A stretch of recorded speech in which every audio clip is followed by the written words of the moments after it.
Assalamualaikum, kali ini saya akan mencoba membahas cara mudah memahami sudut berelasi. Nah, untuk mengerjakan sudut berelasi ini kita harus memahami 3 konsep. Yang pertama, nanti kita akan menggunakan relasi sudut. Jadi sudut yang ditanya itu harus kita relasikan, boleh kita tambah, boleh kita kurang dengan 180 derajat atau 360 derajat. Jadi kita relasikan, kita cari selisihnya antara boleh menggunakan 180 atau 360, nanti kita gunakan mana yang terdekat ya.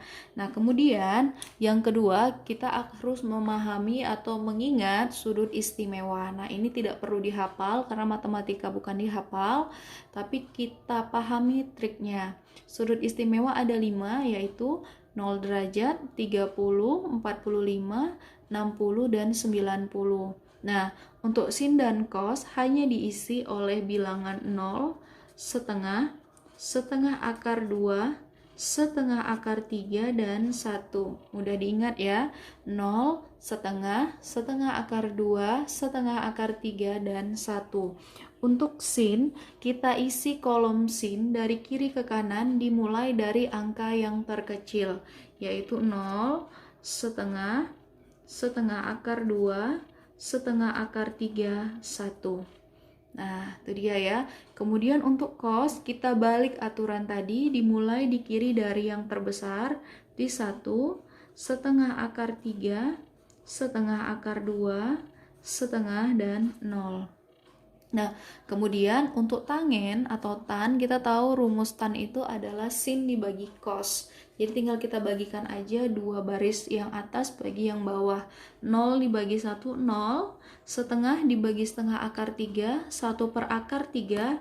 Kita rasionalkan menjadi 1 per 3 akar 3. Setengah akar 2 dibagi setengah akar 2, 1. Setengah akar 3 dibagi setengah akar 3, karena setengahnya habis ya, tinggal akar 3. 1 dibagi 0, tak hingga. Nah, kemudian kita masuk ke kuadran. Kuadran ini ada 4, dia berisi dengan sudut-sudut. Dia mengisi kuadran ini berlawanan arah jarum jam ya, dari kanan ke kiri. Jadi di sini 1, kemudian 2, 3, 4 dari kanan ke kiri. Nah, kuadran 1 isinya adalah sudut 0 sampai 90 derajat. Kemudian kuadran 2 adalah sudut yang lebih besar dari 90 sampai 180. Kuadran 3 sudut yang lebih besar dari 180 sampai 270.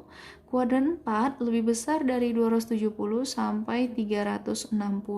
Nah, apa aturan-aturan di kuadran ini?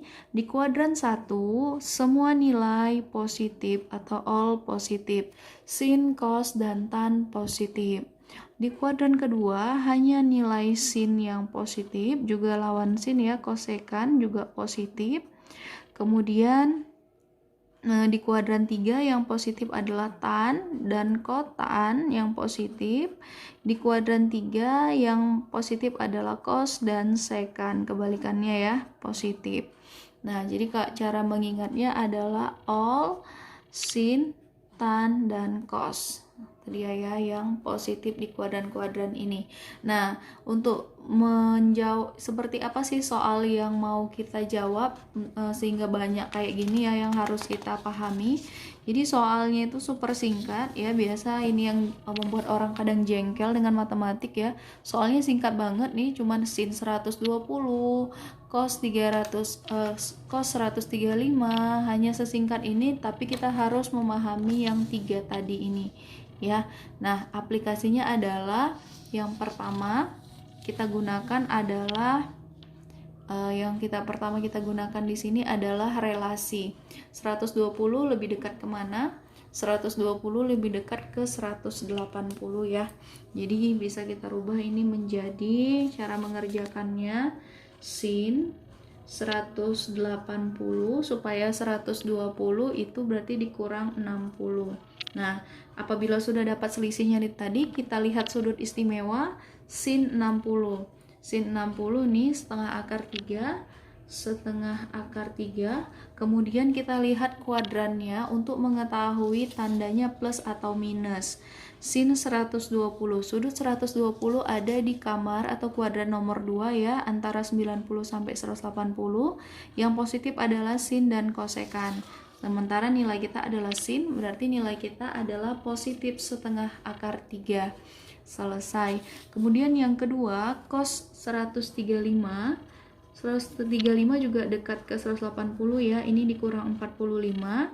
Kemudian kita ambil nilai cos 45 itu setengah akar 2.